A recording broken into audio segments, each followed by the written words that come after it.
Você já se sentiu assim? Tudo está no lugar certo. E ainda assim algo dentro de você começa a gritar silenciosamente. A rotina continua. A fé está de pé. O trabalho segue. As palavras são as mesmas. Mas o eco mudou. O que antes fazia sentido agora parece sombra. Não é crise. É como se o mundo todo tivesse ficado pequeno. Talvez o seu despertar espiritual já tenha começado. Mas ele não veio como paz. Veio como desconforto. Como um grito abafado dentro da alma. Platão, em seu célebre mito da caverna, descreve prisioneiros acorrentados desde o nascimento, olhando sombras projetadas por uma fogueira. Para eles, as sombras são a realidade, até que um deles se solta, sai, e descobre que o mundo lá fora é imenso, vivo, incompreensível no começo, doloroso até os olhos se acostumarem, mas real. Esse vídeo é para quem já sentiu que a própria caverna interior ficou apertada demais. Para quem acorda no meio da noite sem saber por quê. Para quem sente que a vida está no modo automático. E isso já não basta. Hoje vamos atravessar juntos os 7 sinais de um despertar espiritual honesto e doloroso. Vamos conversar com Sócrates, Buda, Lao Tse, Marco Aurélio, Rumi e Heráclito. Homens que não te dariam respostas prontas, mas fariam as perguntas certas. Mas atenção, esse tipo de despertar pode colocar em risco tudo o que você acreditava ser. Pode dissolver o chão, virar as certezas de cabeça para baixo, questionar até o nome que você usa para se apresentar. Mas se você ficar até o final, a recompensa é clara. Você não vai mais confundir a luz com a sombra, nem o eco com a sua própria voz. Agora me responde. Se a sua caverna começasse a rachar, você sairia ou tamparia a fresta?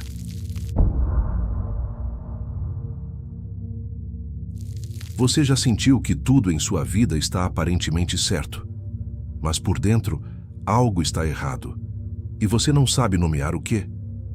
É como se você estivesse interpretando um papel, dizendo suas falas, sorrindo no momento certo, mas a alma assiste tudo da plateia em silêncio. Esse é o primeiro sinal de um despertar espiritual honesto, o desconforto com a vida não examinada. Sócrates, o mesmo que escolheu a morte em nome da verdade, dizia: a vida não examinada não vale a pena ser vivida. E o que ele queria dizer não era um convite à paranoia, mas a coragem. Coragem de olhar para dentro, coragem de fazer perguntas que ninguém mais está fazendo, coragem de duvidar do que sempre foi certo. Esse tipo de incômodo começa devagar.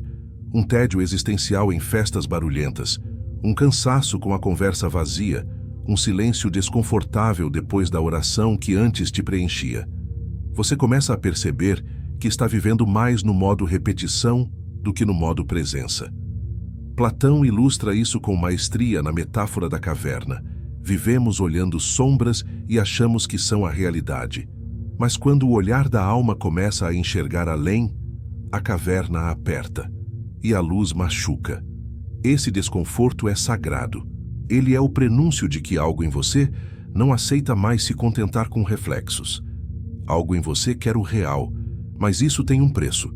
Você terá que questionar o que te ensinaram, talvez até desaprender quem você pensava ser. E aí eu te pergunto, quantas partes da sua vida você está vivendo no automático, com medo de fazer a pergunta que pode mudar tudo?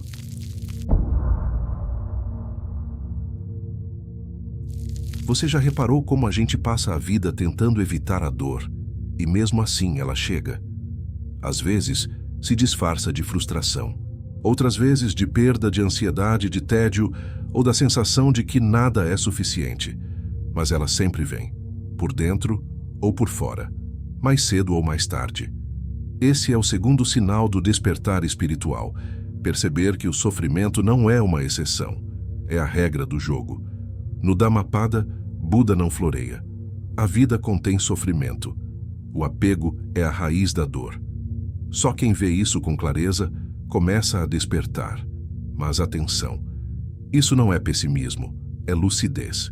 O despertar começa quando você para de achar que algo está errado com a sua vida só porque ela é difícil e começa a perguntar: O que o sofrimento está tentando me ensinar sobre o que eu estou exigindo da realidade? Buda chamou isso de dukkha, um estado de insatisfação que atravessa tudo que é impermanente. E sim, tudo é impermanente. É aí que Heráclito entra em cena, 1000 anos antes de Buda, dizendo: tudo flui, nada permanece. Você não entra 2 vezes no mesmo rio. Despertar dói porque nos obriga a aceitar que não controlamos nada. Nem as emoções, nem as pessoas, nem o tempo. Mas essa aceitação pode ser libertadora. Você não precisa mais lutar contra o que é. Pode começar a fluir com o rio, em vez de tentar represá-lo. E eu te pergunto, será que o seu sofrimento é uma maldição ou um convite para finalmente sair da resistência?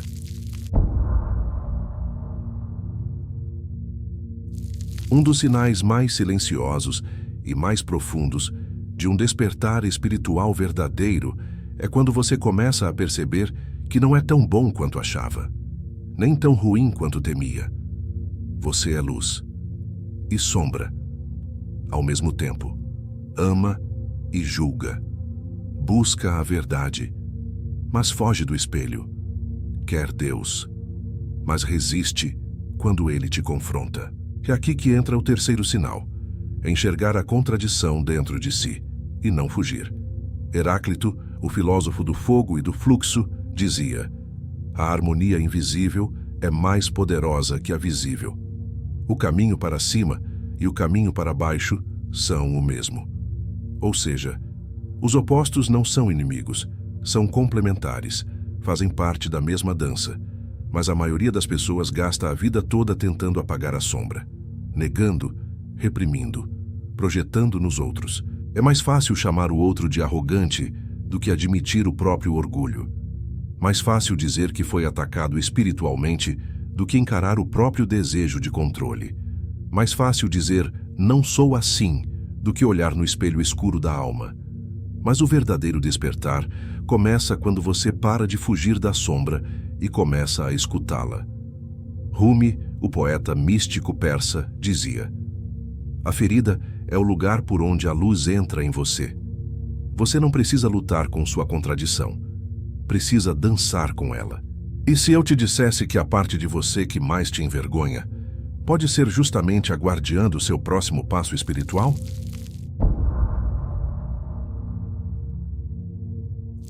Você já fez de tudo. Orou, jejuou, planejou, mentalizou, tentou controlar até o invisível. Mas nada saiu como esperado. Talvez este seja o sinal mais desconcertante do despertar: o colapso do controle. O que você não entende é que isso pode ser um presente. Lao Tse, no Tao Te Ching, diz: a vida é uma série de mudanças naturais e espontâneas. Resistir só cria tristeza. A árvore rígida se quebra, a flexível sobrevive ao vento. O Tao, esse caminho misterioso, nunca foi sobre forçar, foi sobre fluir. A sabedoria do Wu Wei, a ação sem esforço, a confiança de que há uma ordem mais profunda do que a nossa vontade. Mas a mente ocidental treme diante disso. Epicteto, o estoico romano, nos lembra: algumas coisas dependem de nós, outras não. A felicidade começa quando aceitamos isso. Despertar espiritualmente, muitas vezes, é o mesmo que desistir da onipotência. Você para de achar que tudo é sua culpa ou seu mérito e começa a viver com humildade diante do mistério. Isso não é passividade, é maturidade, é agir com coragem, sabendo que o resultado não está nas suas mãos. Você está preparada para isso? Para aceitar que não vai controlar o tempo das pessoas, o ritmo das bênçãos, os retornos da vida? Para abrir mão da garantia e caminhar mesmo assim? E se o colapso do seu controle for o nascimento da sua confiança?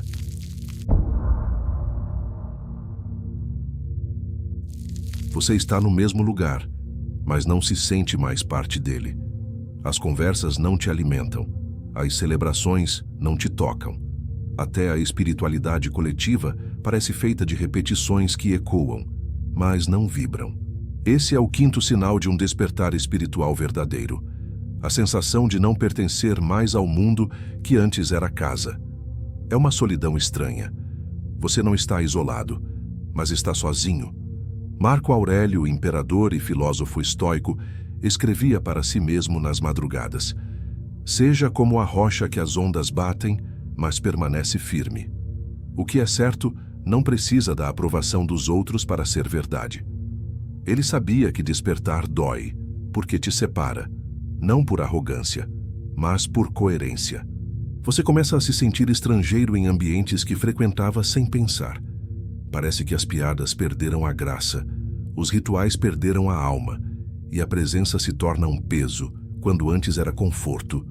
Buda dizia no Dhammapada: você é o único mestre de si mesmo. Mesmo o Buda apenas aponta o caminho. A caminhada interior, mais cedo ou mais tarde, vai te tirar do caminho comum, e você vai precisar escolher: ficar onde é aceito ou ir onde é verdadeiro. Mas aqui vai um segredo. Até a solidão do despertar se faz parte do plano, porque é nesse silêncio que você começa a ouvir pela primeira vez a sua própria voz. E eu te pergunto, você está mesmo solitário ou está só chegando mais perto de si?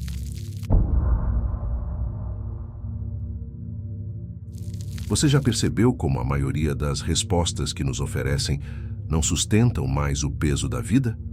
Frases feitas, citações bonitas, versículos soltos, explicações reconfortantes demais para realidades tão cruas.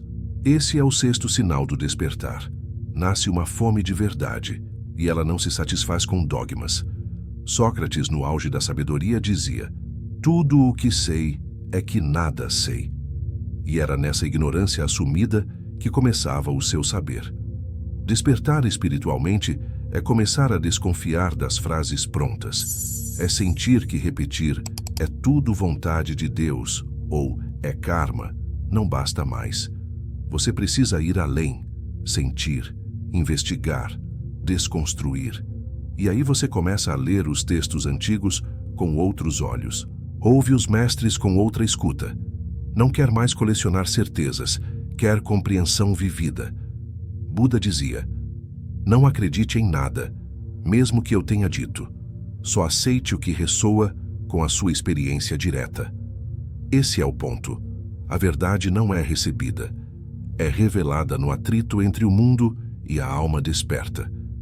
E sim, isso pode ser desconfortável, porque você vai ter que admitir que muitas coisas que você sabia eram só camadas de medo, herança ou desejo de pertencimento. Mas esse desconforto também é um portal, porque uma alma que começa a perguntar de verdade está pronta para viver de verdade. E agora eu te pergunto, que pergunta você tem evitado com todas as suas forças, mas que talvez seja a chave da sua próxima transformação?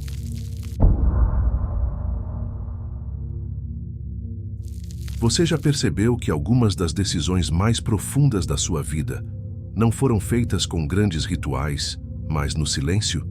Foi quando você finalmente disse não, ou quando escolheu o simples, quando desligou o que te distraía, ou parou de explicar quem você é.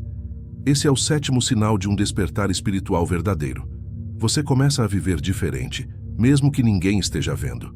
Marco Aurélio dizia: a perfeição de caráter consiste em viver cada dia como se fosse o último, sem pressa, sem apatia, sem fingimento.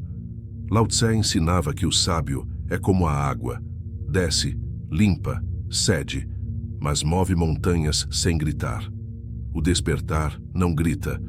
Ele muda o ritmo da sua alma, e o corpo acompanha. Você começa a mudar a forma como responde às pessoas, a maneira como você trata o próprio corpo, a comida que coloca no prato, a palavra que escolhe usar, o tempo que decide proteger. Você não precisa mais provar nada, porque algo dentro de você já sabe. Talvez ninguém perceba de fora, mas por dentro um novo mundo nasceu. E agora eu te pergunto, qual foi a última escolha silenciosa que você fez e que ninguém viu, mas Deus viu? Se você chegou até aqui, saiba, você já está desperto demais para voltar a dormir e lúcido demais para fingir que não viu. A recompensa de um despertar honesto não é paz constante, é verdade vivida, é coerência, é alma íntegra, É silêncio que preenche. Então comenta aqui. Qual dos 7 sinais está mais vivo em você hoje? E compartilha esse vídeo com alguém que está atravessando a caverna sem mapa. Nos próximos vídeos, vamos continuar essa jornada, explorando os paradoxos do silêncio, da fé sem forma e da espiritualidade sem performance. Despertar dói, mas também liberta. Se esse vídeo falou com você, curte, comenta e compartilha com quem precisa. E não esquece de se inscrever. Os próximos passos já estão à espera.